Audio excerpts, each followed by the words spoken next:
नमस्कार. परीक्षेच्या दृष्टीने अत्यंत महत्वाचा असणारा घटक समूह घटक उपपत्ती. समूह घटक उपपत्ती ही बुद्धिमत्तेच्या रचनेबाबतची एक महत्वाची मानसशास्त्रीय संकल्पना आहे. ही उपपत्ती प्रामुख्याने अमेरिकन मानसशास्त्रज्ञ एल थर्स्टन यांनी मांडलेली आहे. स्पियरमन यांचे कार्य चालू ठेवण्यासाठी थर्स्टन यांनी विविध प्रकारची संशोधने करून सांख्यिकीय पद्धतीचा बराच वापर करून संशोधनाचे निष्कर्ष काढले. स्पियरमन यांनी सांगितलेला एकच सामान्य घटक व दुसरा विशेष घटक, ज्याला आपण जी व यस या नावाने ओळखतो, हे बुद्धिमत्तेमध्ये असतात असे स्पियरमनने सांगितले. पण थर्स्टन यांच्या मते व्यक्तीमध्ये सामान्य घटक व विशेष घटक हेच फक्त त्याच्यामध्ये नसतात, तर प्रत्येक कार्याला अनुसरून एक विशिष्ट घटक प्रत्येक व्यक्तीमध्ये असतो. त्याला प्राथमिक घटक असं म्हणतात. यालाच आपण प्राथमिक मानसिक क्षमता, प्रायमरी मेंटल ॲबिलिटी म्हणूनही ओळखतो व यावर बुद्धिमत्ता व्यक्तीमध्ये तयार होत असते. कारण प्रत्येक व्यक्तीमध्ये सामान्य घटक असतो हे त्यांना मान्यच नव्हतं.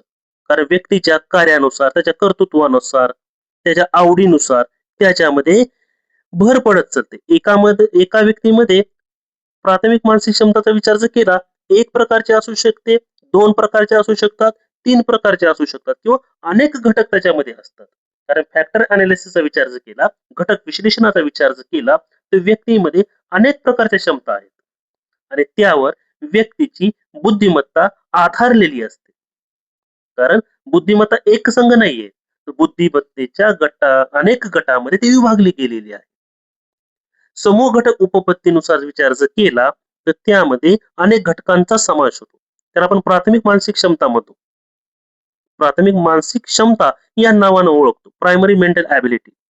या संशोधनातून त्यांनी 7 प्रमुख मानसिक क्षमता सांगितलेल्या आहेत. त्याच्यामध्ये एक शब्द संपत्ती. शब्द संपत्तीचा विचार जर केला तर शब्द शोधून बोलण्याची कला अवगत असते.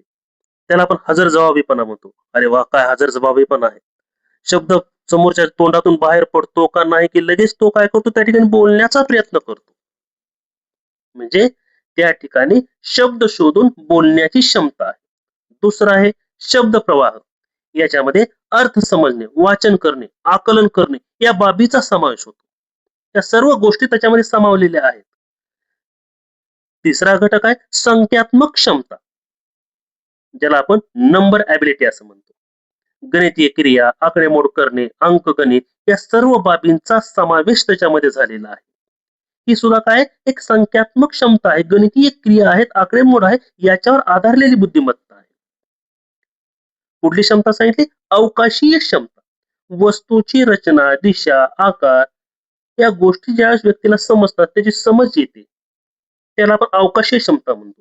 कारण वेगवेगळ्या वस्तू आहेत त्याची एकत्रित रचना करणे, दिशा ज्ञान असणं, वस्तूचे आकारमान ओळखणं, आकार कुठल्या आकारामध्ये आहे ते सांगणं, या बाबी त्याच्यामध्ये समाविष्ट असतात. त्याला आपण स्पॅटियल ॲबिलिटी असं देखील सुद्धा म्हणू शकतो. पुढला क्षमता सांगितली स्मरणशक्ती.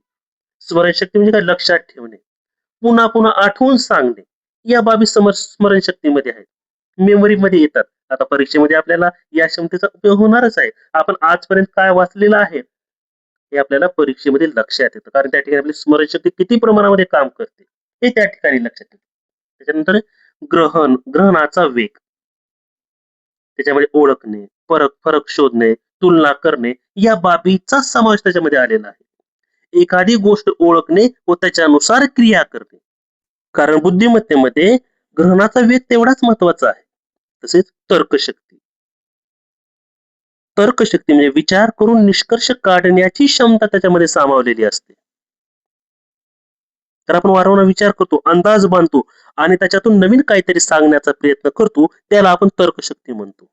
म्हणजे समूह घटक उपपत्तीमध्ये संख्यात्मक क्षमता, शाब्दिक समज, शाब्दिक ओघवता, अवकाशीय क्षमता, स्मरणशक्ती, ग्रहणाचा वेग, तर्कशक्ती या सर्व बाबी प्राथमिक मानसिक क्षमतेमध्ये येतात आणि याला समूह घटक उपपत्तीचा भाग म्हणून थर्स्टन यांनी सांगितलेलं आहे.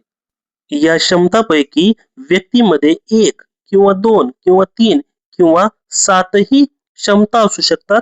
त्याला आपण बुद्धिमत्ता म्हणू शकतो. व्यक्तीबरोबर त्या वेगवेगळ्या स्वरूपामध्ये आपणाला दिसून येतात. म्हणजे थोडक्यात आपल्याला असं म्हणता येतं की बुद्धिमत्ता एक घटक द्विघटक नसून तर अनेक घटकापासून बनलेली आहे, अनेक समूहाचा त्याच्यामध्ये समावेश आहे. या सर्व बाबींचा उल्लेख बुद्धिमत्तेमध्ये होतो.